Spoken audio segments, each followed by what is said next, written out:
Hola amigos de Leer es Bacano, ¿cómo están? Volvemos a este espacio de Pulso para hablar de libros chéveres, entretenidos, y hoy estamos con Andrés Correa Londoño. Andrés, bienvenido aquí a este espacio y hoy vamos a hablar de tu libro A la sombra del cacao sabanero, tu primera novela que está muy entretenida, que vale mucho la pena la lectura. Y por favor, preséntate ante la audiencia, cuéntanos muy rápidamente de qué se trata el libro como para dar inicio a esto. Juan, buenos días y muchísimas gracias por invitarme. Estoy muy contento y muy orgulloso de estar en Pulso. A la sombra del cacao sabanero, a mí me gusta pensar que es un thriller cafetero. Pero, me encanta. Sí. Uy, qué buena descripción, esa no la he escuchado nunca. Eso va por ahí. Un thriller cafetero. Sí, señor. A pesar de que en el fondo... tatuárselo. Es una historia que va a razón del destino. En el fondo es una historia de amor. Pero lo que subyace es precisamente eso que yo considero un thriller cafetero, Juan. Ok. ¿Y cómo llegas a ese mundo? Porque cuéntanos un poquito de ti. Yo sé que eres pereirano, yo también soy pereirano, así que Pereira in the house. Pero en el comunicado de prensa en el que presentan el libro dice en alguna parte que esta novela tiene un enfoque autobiográfico. Cuéntame, ¿qué de tu vida te llevó a escribir este libro? Hay un guiño muy particular en la historia y es que dos personajes que son relevantes en la historia nacen el mismo día, en una situación muy dramática. Resulta que en mi infancia, o sea, cuando yo nací en una clínica del Seguro Social o añorado Seguro Social, y en la habitación de al lado había otra señora que estaba pariendo y tuvo un niño.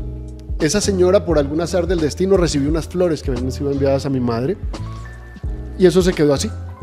En el colegio me encontré con ese niño y nos hicimos los mejores amigos de la infancia y nos gustaba mucho jugar cuando éramos niños a que las cosas que a él le pasaban a mí me pasaban más o menos 8 días después, y con los años fuimos como elucubrando un poco y a veces hasta ahora que nos juntamos a conversar a mí me sorprenden ciertos detallitos. Bueno, pero esa historia está buenísima. Sí. Y ahora que dices del evento dramático en la novela, empecemos a hablar un poco del libro, y es, el tema inicia con un terremoto, 1956. Sí, señor.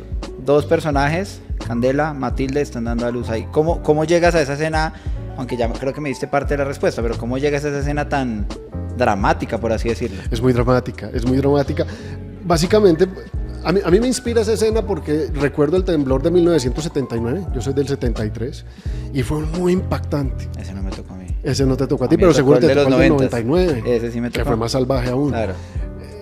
Esta historia, por su característica, puede ser ubicada en varias partes del tiempo. A mí me gustó mucho que coincidiera con eventos comunes y como cosas locales, que nosotros cuando leyésemos la historia nos identificáramos de alguna manera.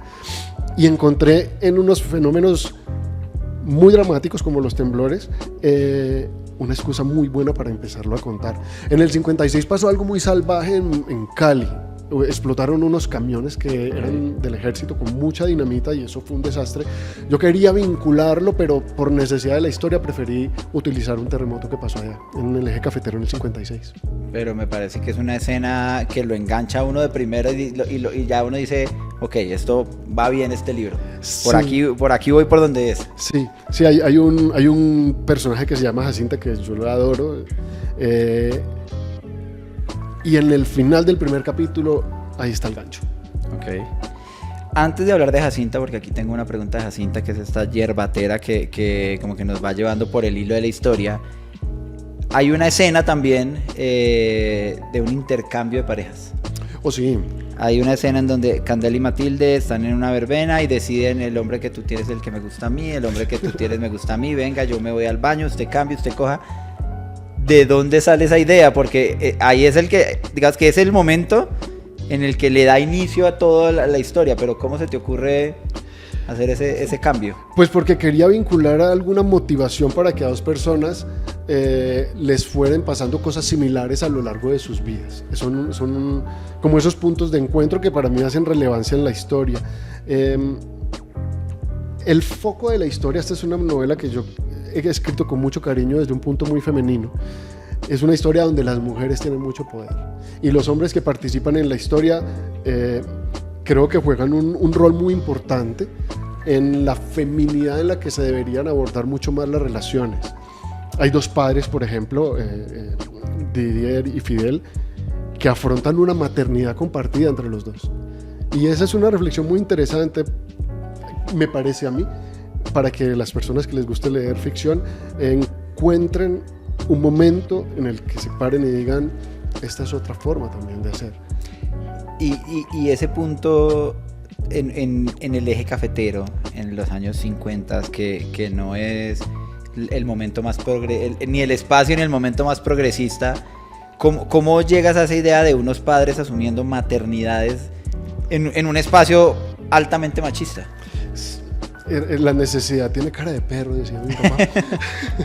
Estos señores se quedaron de repente viudos al tiempo y se encontraron con dos criaturas pues que no tenían ni la menor idea de cómo tirar adelante, y lo primero que de repente les pasa por la cabeza es, bueno, pues habrá que conseguir mamás, y se enfrentan a una realidad muy particular en el momento en que están haciendo el sepelio de sus esposas y dicen, no, ni hablar, nosotros podemos hacer un trabajo juntos que vamos a explorarlo a ver hasta dónde llegamos.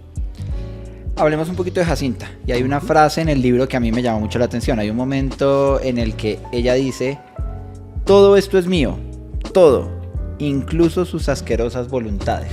Sí.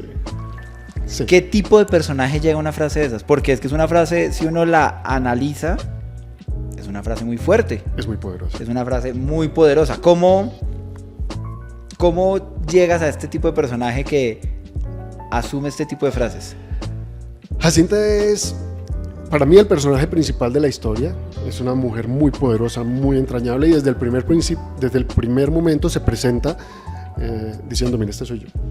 Y yo tengo ese poder, y les cuento que a través de las plantas podemos conseguir cosas muy importantes. No quiero entrar mucho en el detalle porque termino haciendo un spoiler de la historia, sí. Pero la identidad, la inteligencia, la fuerza, la forma en que ella de alguna manera manipula a las personas que están cerca de ella, le da ese estatus para ser capaz de decir una frase como esa. No miente Jacinta ahí. No, y es un personaje, como dices tú, súper fuerte, sí. que parece un poco titiritera, moviendo los hilos de las demás personas. Me canta el símil, Juan. Sí. Pero por ahí va. Bueno, y ahorita me decías, este libro es un thriller cafetero. Sí, señor. ¿Por qué no se llama A la sombra del cafetal, a la sombra del café? ¿Por qué cacao sabanero? El cacao sabanero, o sea, ¿cuál es el protagonismo del cacao sabanero en la novela? Porque, claro, todo pasa en el eje cafetero, en una cultura cafetera, y yo cuando decía, luego evidentemente entendí por qué cacao, pero quiero que nos cuentes un poco cuál es el protagonismo del cacao acá. La pregunta es muy buena, Juan. La historia sucede en cafetales y en platanales. Esa es nuestra región cafetera, nosotros dos la conocemos bien. El cacao sabanero es el mismo floripondio, es la Brugmansia arborea, es una flor muy potente que se utiliza en farmacología. Así que no tiene que ver precisamente con el chocolate, con el cacao que nosotros nos tomamos. El café está muy presente y el nombre del cacao sabanero hace referencia a un árbol específico, que crece silvestre en Colombia, ya no en otras partes del mundo. Nosotros lo tenemos súper a la mano, nos lo encontramos mucho en las carreteras vecinales, y es una herramienta de la naturaleza que realmente impresiona y que tiene que ver mucho con la personalidad de Jacinta y cómo ella, al ser una yerbatera, domina el uso de las plantas, y esta es una de las que ella hay un tema alucinógeno ahí importante. Es el alucinógeno más potente de la naturaleza. De aquí sale la escopolamina. Y es muy potente en relación a la cantidad que se puede suministrar para que no sea mortal, por ejemplo. Muchas de las personas que delinquen con esta planta suelen pasarse y destruyen vidas, muchas vidas. De alguna manera es una denuncia, porque es algo de lo que se habla poco. No sé, digamos que en el bajo mundo la gente comenta, o en el mundo más cotidiano, más que bajo mundo, pues es que emburundangaron a fulano de tal, pero no es una cosa que se haya tomado en serio. Yo vivo en Barcelona y ahora está pasando en Barcelona, al sur de España, en Barcelona al norte del sur de España, en Andalucía, están utilizando burundanga para robar, por ejemplo. ¿Y de dónde llega? Pues es una buena pregunta, no creo que sea de nosotros, sí. Porque crece en todo el mundo. Pero pues no, eso tampoco es que sea una justificación para que no sea nuestro. No, para nada. Yo sentí unos tintes de realismo mágico súper claros en el libro, y quería preguntarte, ¿hay una influencia fuerte de García Márquez y sus obras acá, o hay una influencia de qué tipo de escritores? Juan, yo creo que cualquiera de nosotros, especialmente de nuestra generación o la mía, que no esté influenciado por Gabriel García Márquez, pues casi que no me lo creo. Está mintiendo. Sí, yo casi que no me lo creo. Por supuesto que guardando las distancias, porque esto es una comparación de un Ferrari con un Topolino, pues como para hacer una asociación medio chaquiresca ahí. Él creó unas atmósferas literarias espectaculares que a mí me funcionan muy bien, porque yo pretendo mucho en la historia crear atmósfera, pero hay escritores que yo he consumido mucho. Kafka lo leí, William Faulkner fue uno de mis favoritos con Luz de Agosto, Rateros, Kundera, que en esa capacidad tan prolijo y esa barbaridad en la que él consigue llevarlo a uno en unas novelas que terminan siendo súper reales.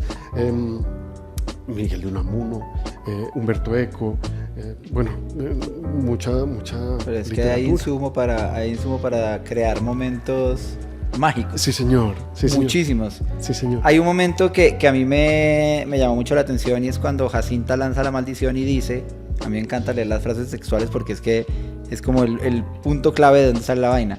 Sobre mi cuerpo, sobre mi alma, por los espíritus de los míos, comerán de los huesos de mis muertos. Volvamos un poquito a Jacinta, porque a mí me parece un personaje clave, muy fuerte, muy atractivo, y es toda esta influencia de la que nos estabas hablando nos llevó a crear a este personaje, o hay alguna otra influencia personal o de tu vida que haya dicho, necesito crear a Jacinta. Mira, Jacinta es una mujer que le gusta predecir el albur. A ella le gusta tirar las cartas y de alguna manera le gusta explorar el destino, y cree que explorando el destino tiene respuestas muy particulares y se siente merecedora de cosas propias que aún no han pasado, pero ella siente que por su destino se lo merece. A mí el destino me parece que es una cosa que nos ha privado a todos los humanos. Yo creo que no hay un país, no hay una región que hayamos visitado y que no tengan alguna manera de oráculo. Los chinos tienen el I Ching, los mongoles tiran unos huesos de cabras, existen las runas en los celtas, la baraja española que se popularizó tanto en Occidente, el tarot, y como eso es una cantidad de historias que nos pretenden llevar a saber qué nos va a pasar. Okay. Hoy por hoy lo hace la inteligencia artificial. Ese montón de datos, y se considera la mayor forma de inteligencia ahora mismo, no la artificial, sino la capacidad de predecir el futuro. Ellos con ese montón de datos son capaces, o esta entidad es capaz con esa clase de inteligencia de decir más que el futuro general, el futuro de cada uno de nosotros. Okay. Porque ellos identifican con sus datos cuál es nuestro comportamiento y cuáles son nuestros gustos. Entonces con eso, que es una cosa bastante triste. Por eso los algoritmos son tan adictivos. Sí, señor. Porque es que ya te conocen tan al detalle que, y esto yo en algunos espacios a veces he hablado de inteligencia artificial, en unas charlas, y digo, recuerden que las redes sociales no tienen como objetivo mostrarte la mejor información, sino mantenerte la mayor cantidad de tiempo aquí metido. Entonces te muestra no lo que debes saber, sino lo que saben que quieres leer y tenerte acá metido. Absolutamente, Juan, a mí eso me aterra porque el concepto del libre albedrío desaparece y lo tenemos aquí, en la manito, subyugados completamente. Sí. En ese sentido, y lo hablábamos ahora hace un momento, Juan, la importancia de leer, esta posibilidad de consumir información a nuestro ritmo particular, sin ninguna suspicacia de que esa información esté dirigida a mí para manipularme, pero especialmente tener el ritmo, tener el tiempo, tener la paciencia. Es un ejercicio increíble. El cerebro es una manera de músculo y nos mantiene, digamos que, iba a decir con los pies en la tierra, pero yo creo que más bien más centrados. Yo hablaba la vez pasada con Mauricio Silva, que estuvo aquí en este espacio con nosotros, y decía, es que leer es como meterme en ese cuartico de San Alejo, donde puedo pensar a mi ritmo, puedo imaginarme las cosas, porque no hay nada más lindo que leer e imaginarse lo que está pasando. Por eso cuando uno se lee un libro y luego va y ve la serie o la película y dice, es que ese personaje no es así. Es que no, la cara no es así. Sí. La casa no me la imaginaba así. No se mueve así, el fondo no es así, es verdad. Exactamente. Volvamos al libro y te pregunto, Santa María Morena. Santa María Morena es el pueblo en donde ocurre gran parte de esta historia. ¿Te inspiraste de algún lugar en particular o de una mezcla de lugares? Para mí es una mezcla de lugares. Santa María Morena puede ser Quinchía, Mistrató, La Bella, San Joaquín, Finlandia, Quindío, Anserma, Pácora, Salamina. Esos pueblos que están encalados en la sierra de la cordillera central colombiana y que de alguna manera internacional y nacionalmente nos reconocen como el eje cafetero. Claro. En la época en la que pasa aún existe el Viejo Caldas, al principio. Entonces digamos que para mí, más que ubicarlo en un lugar muy específico, para mí es una región. Y este es un pueblo, obviamente por la época, muy tradicional. ¿Por qué? Porque hoy en día Finlandia, Salento se han vuelto hiper mega turísticos, sí. Menús en inglés, uno ve un montón de extranjeros, que está chéverísimo, o sea, está muy bien, pero solo para quienes están pensando en la novela, pues este es un pueblo tradicional, cafetero de toda la vida. No se encuentra uno ningún holandés en chancla con media, ni explicándole una bandeja paisa en inglés a uno, no. Bueno, si tuvieras que decir una sola idea o un cúmulo de ideas para que la gente se lleve en la cabeza de este libro, ¿qué les dirías? ¿Qué es A la sombra del cacao sabanero? A la sombra del cacao sabanero es un thriller cafetero, a mí me gusta llamarlo así, me parece que es lo que más lo identifica. Es una historia que barre mucho para la casa porque es una historia local. No me refiero a la casa solo el eje cafetero, también visitan la selva y el Caribe, hay lugares, pero son lugares comunes. Entonces es una historia que va a razón del destino y que cuenta la historia de dos chicos que nacen en unas condiciones muy dramáticas y que se desenvuelve en un giro muy interesante con una que es la protagonista, que es Jacinta, de una manera que a mí me hace mucha ilusión que las personas lo puedan leer y lo disfruten. Y invita a la gente a que lea más historias que ocurren en Colombia. A mí me parece hermoso yo hace poco saqué un video aquí en Leer es Bacano que decía 5 novelas que ocurren en Bogotá y a mí me parece fascinante poder leer historias y yo decir, claro, eso es en tal calle con tal calle, la Plaza de Lourdes, la tengo súper ubicada. Pídele a la gente o cuéntale a la gente por qué está bien leer historias que ocurren en Colombia. Bueno, a mí me encanta. Primero me encanta leer. Historias que pasan en Colombia son... Primero es que nosotros tenemos un español muy bonito o muy bacano para hacerle honor al programa. Nos nutrimos mucho del español que se habla en otros países de Latinoamérica y difiere un poco del castellano. Con todo el respeto y el cariño que le tengo al castellano, el castellano ha eliminado palabras que ellos consideran antiguas. De hecho, cuando yo hablo mucho en Barcelona con la gente, ellos recuerdan mi castellano como castellano antiguo. Y son palabras súper coloquiales que nosotros integramos. ¿Cómo cuáles? El bacano no lo entienden. Hay que explicarles lo que es bacano. Okay. Y palabras muy cotidianas. A ver, ahora mismo me pones en un aprieto porque no me estoy acordando. Allá sería como leer es guay. Allá es guay, sí. Y yo creo que ellos lo que han hecho con el español con el castellano es que teniendo tan cerca la presencia inglesa y esa síntesis que tiene ese lenguaje, han ido desengrasando de alguna manera el lenguaje. Entonces, sí, yo creo que los invito a que lean. Tenemos escritores súper prolijos en nuestra geografía. Es muy chévere, tú lo dijiste, estar leyendo y encontrar un lugar en donde uno se identifique, porque eso ayuda a la recreación del imaginario y especialmente a reforzar nuestra identidad. Los que hemos migrado sabemos más o menos qué imagen tienen de nosotros y cuando nos conocen se sorprenden mucho. Es bueno que nosotros nos enriquezcamos con nuestra literatura y encontremos que hay historias que nos definen mucho más que no los conceptos que tienen en otras partes del mundo de nosotros.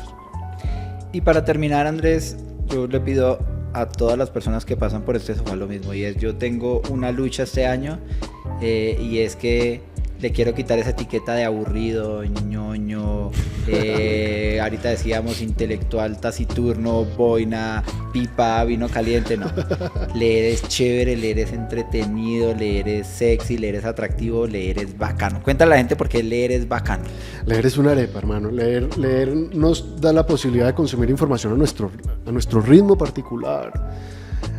La información que podemos encontrar aquí es fácilmente criticable de alguna manera sin que te sesgue el medio para que tú tengas un punto de vista específico para abordarlo. A mí me parece que el espacio de Leer es Bacano honra a Pulso. Creo que deberíamos traerlo mucho más al presente. Hay algo muy interesante que he visto ahora, que ya no estoy del lado del escritor sino detrás, y es la zona del país en donde más se lee. O sea, estoy mirando cómo funciona esto, y el eje cafetero y Medellín son las regiones del país que más consumen literatura estadísticamente, sí. Y Bogotá. Y Bogotá, okay, por supuesto, su densidad y su intelectualidad, claro, es la capital. Pero leer es bacano porque es una forma muy, pero muy sana, muy enriquecedora para entretenernos y para cultivar pues nuestro pensamiento. Bueno, Andrés, pues muchísimas gracias a todos nuestros lectores, nuestras audiencias, por favor. A la sombra del cacao sabanero, el primer thriller cafetero de Colombia, muy recomendado. O sea, no se van a arrepentir, por favor, búsquenlo ya en todas las librerías, en todos los e-commerce, en todos lados. A la sombra del cacao sabanero. Y Andrés, muchísimas gracias por estar acá con nosotros. Bueno, muchísimas gracias por invitarme al programa. Me explicaste ahora que hay un libro que es para los radioescuchas o para... Sí, no, para la audiencia de Pulso, en la página, en redes, en YouTube, en todos lados. Vamos a dejar unas copias firmadas por Andrés. Eso se rifa a través de una actividad y ahí se los hacemos llegar a la gente. Me parece fantástico y Juan, te agradezco mucho no solo por el espacio para mí, sino por reivindicar la lectura. Necesitamos que nuestros muchachos... que son los que escriben, yo no hago mucho. Yo quiero hacer un pequeño guiño ahí. Las pantallas nos banalizan. No le quiero quitar el poder tan importante que tiene una pantalla y el mecanismo de información tan importante, pero nos limita la capacidad de imaginar. El libro nos obliga a imaginar, y cuando imaginamos nos emocionamos. Si nosotros no imaginamos, no tenemos la capacidad de ponernos en el lugar del otro y emocionarnos. Entonces el llamado es y el agradecimiento es, primero, qué lindo que hay un espacio que invite a leer y a la gente a leer, chicos. Muchas gracias, Andrés. Muchas gracias, Juan. Muchas gracias. Chao.